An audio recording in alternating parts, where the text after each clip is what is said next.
joining us in studio is Jerry Madigan. He's author of The 5 Plateaus of Progress. Hi, Jerry. Hi, Helena. From the author of The 5 Plateaus of Progress, a powerful book on personal and corporate leadership, providing essential steps to becoming a more resilient and effective leader. Wow. I did it! Excellent. Oh my God, that was... Co-author of The Agony of Ecstasy, the #1 bestseller. This poignant and powerful story of recovery spawned their internationally acclaimed Ray of Hope seminars, which were presented to over 2 million people throughout Ireland, the United Kingdom, and right across Canada. All right, well, I am joined right now by Jerry Madigan, who's the author of the 10-minute interview. In fact, we were just discussing the 10-minute interview, an employee engagement initiative that engenders a high-trust culture and shows how to keep your finger on the pulse of your organization. Now, Jerry Madigan, best-selling author, professional keynote speaker, life coach, and seminar leader, brings you his new book, The Antidote to Bullying in the Workplace, Fluff Management. So what is Fluff Management, and how important is it in your organization?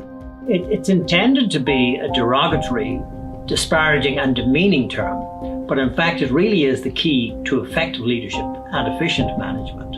It's about developing mutual respect, treating your employees with respect, and putting the people first.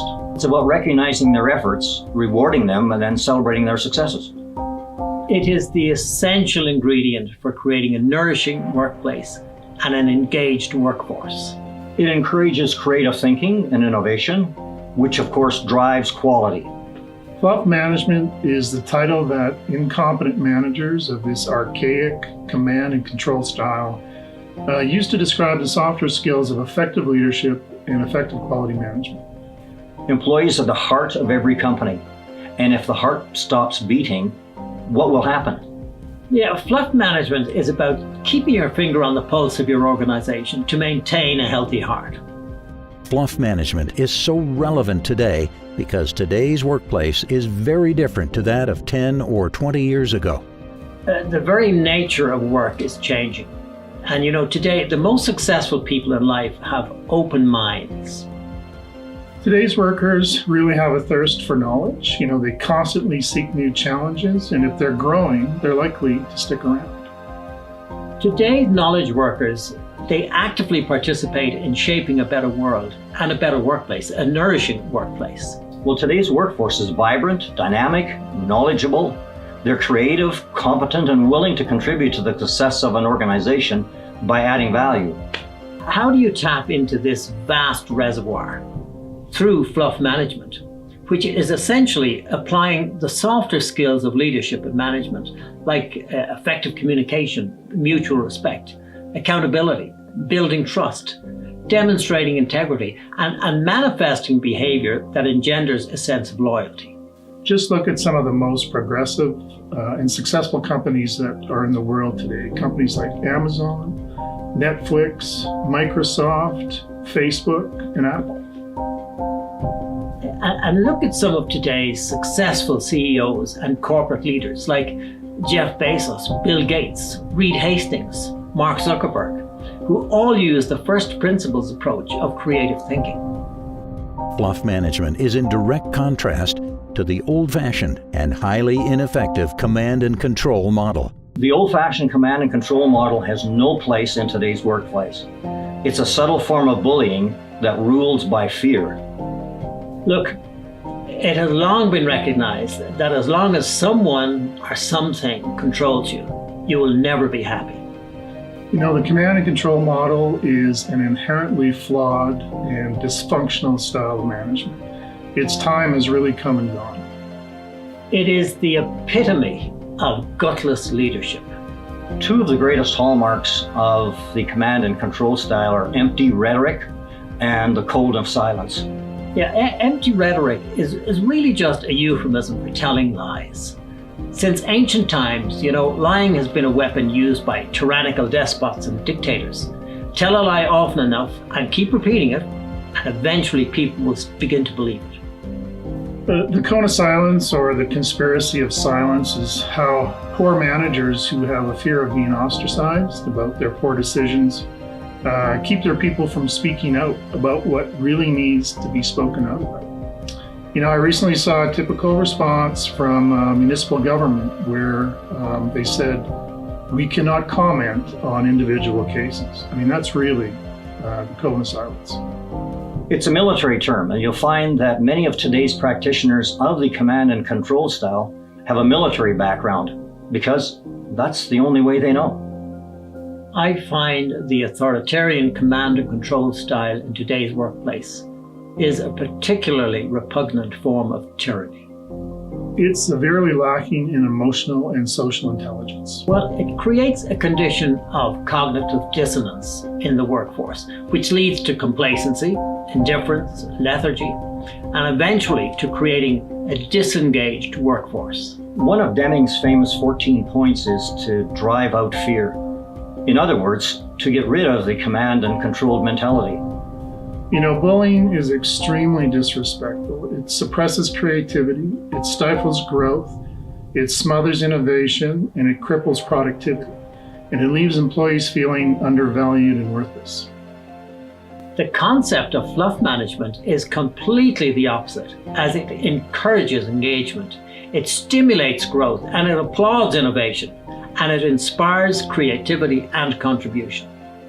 It demonstrates real strength and accountability, and it creates an engaged and highly productive workforce and a nourishing workplace. The book talks about the language of leadership.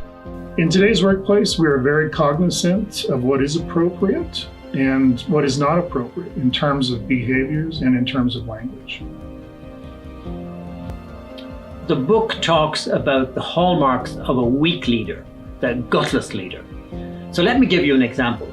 Can you imagine the director of a business unit telling his management team, I'm looking for a throat to choke?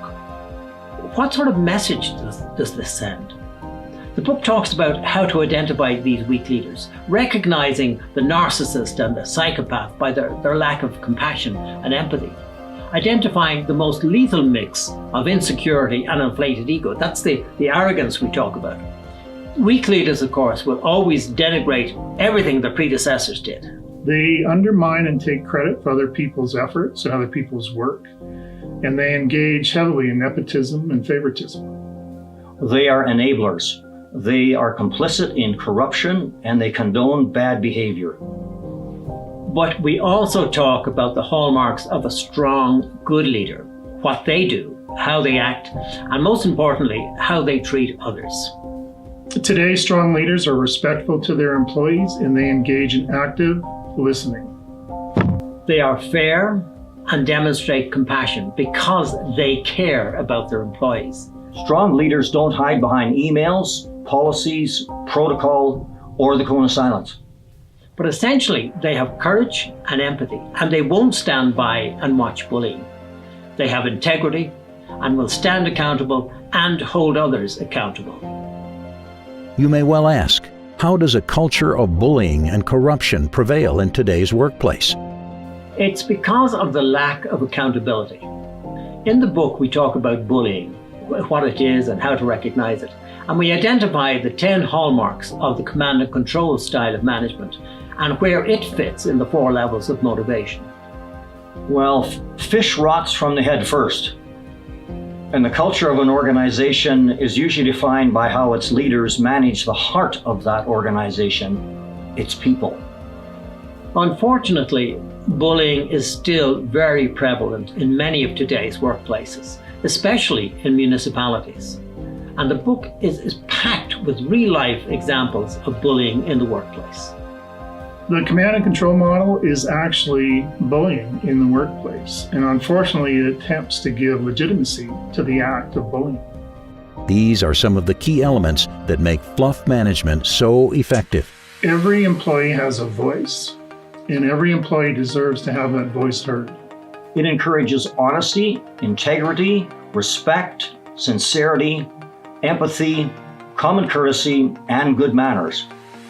The 10-minute interview is just one of the many fluff management techniques that develops healthy relationships and improves workplace morale. It eliminates negativity and toxicity and creates a positive and nourishing workplace.